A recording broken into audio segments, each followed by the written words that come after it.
Okay, let's talk about pea plants. We've got some pea plants with purple flowers. Purple flowers are dominant. So we'll use blue here. This represents the father. He has two alleles. He is homozygous for flower color.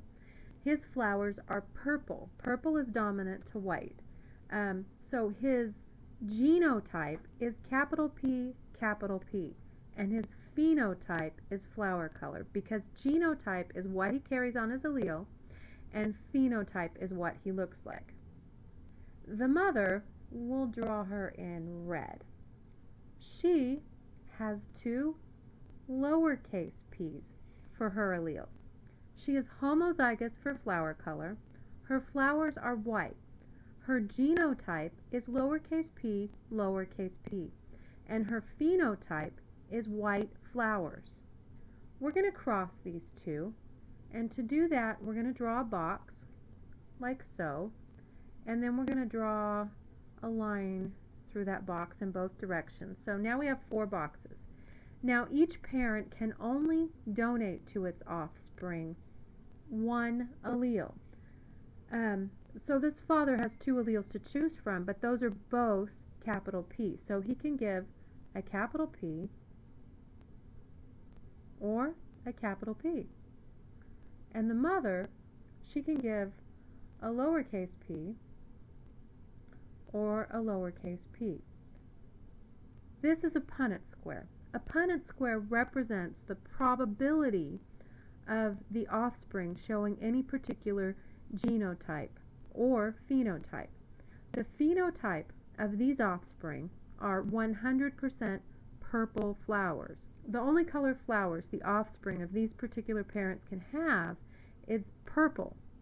So the phenotype of the offspring are purple, but the genotype is capital P, lowercase p. Now, let's take and do the F2 cross. Let me erase these. So, the F2 cross, you'll remember, is what happens when you cross the children of those 2 parents. So the father, again, goes on top. This particular individual is heterozygous. It has 2 different alleles for flower color. Its phenotype is purple, and its genotype is capital P, lowercase p. The mother is also heterozygous.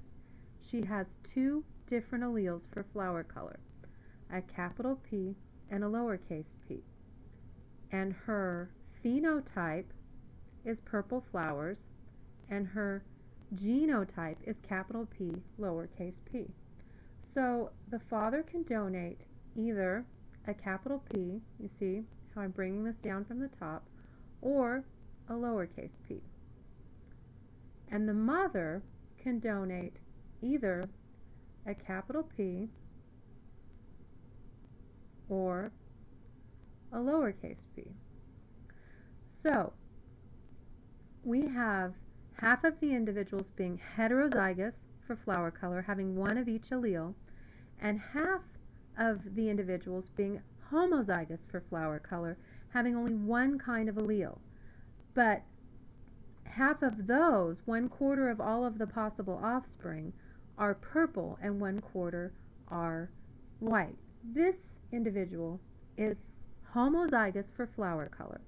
The genotype of this individual is lowercase p, but this individual is going to have white flowers, so its phenotype is white flowers. This individual is homozygous for flower color, but has 2 dominant alleles, so its flowers are going to be purple. Its phenotype is purple flowers, and its genotype is capital P, capital P. Both of these individuals are heterozygous for flower color. They have a capital P, lowercase p, that's their genotype, and their phenotype is purple flowers. So, the probability of any offspring in this cross of being homozygous for white flower color is 25%, or 1 out of 4. You can think of it like quarters. There are 4 quarters in a dollar. The probability is 1 out of 4. The probability of being homozygous for purple flower color is also 25%, or 1 out of 4. And the probability of the offspring being heterozygous for flower color, having one of each allele, is 50%.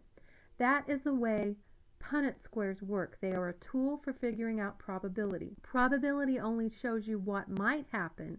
It's possible to flip a coin 6 times and get heads 6 times in a row.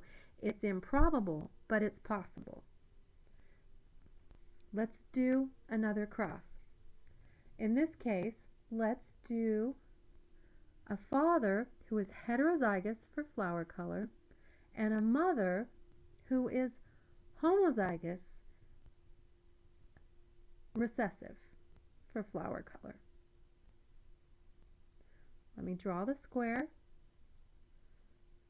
Kind of a sloppy square. The father can donate a capital P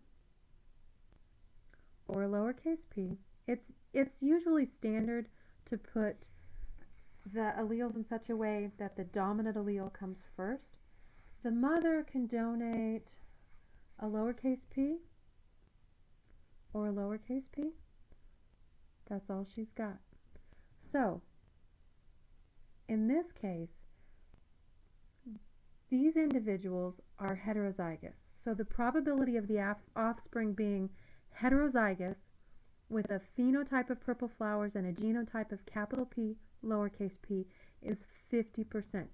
And the probability of the offspring being homozygous for white flower color, the recessive trait, is 50%. So 50% of the offspring